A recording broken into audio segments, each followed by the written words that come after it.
Hello，大家好，歡迎嚟到 UK 師奶 Daily 啊！阿師奶好耐冇拍片啦，因為咧冬天嘅時候咧，英國個冬天實在太凍啦，又冇乜太陽。咁而家咧開始有翻啲陽光，不過今日都係陰天啦。咁就的起心肝拍下片。咁咧前一排咧，我哋去我 Costco 咧就買咗呢個榴蓮糕喎，叫做。睇下呢個先，咁呢個榴蓮糕咧，我覺得都接受得到啊。如果唔係成日食，即係成日想食榴蓮食唔到嘅話，食呢個都唔錯嘅。咁咧佢開出嚟咧，就係裏邊咧就有好多包呢個，我諗5包到啦，係啦，5包呢啲，咁啊每包裏邊咧有成5嚿嘅呢個榴蓮糕，煙煙韌韌咁啦。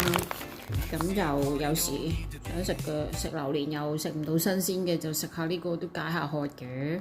OK， 呢個都推介。咁我俾7分到啦。咁佢又未有脆嗰隻榴蓮乾咁香咯，佢就係煙煙韌韌，好似啲糯米糍咁，但係就榴蓮味咯。係啦，咁就佢價錢大概9磅幾度。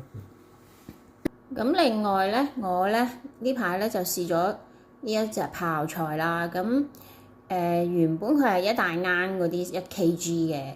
咁咧我有一次去朋友屋企食咧，佢開呢隻俾我食，我覺得幾好食。咁我再睇下佢後邊嗰啲成分咧，又冇好多奇怪嘢啊，咁都 OK 喎。呢隻我覺得個味啊，嘅鹹度又冇咁鹹咯。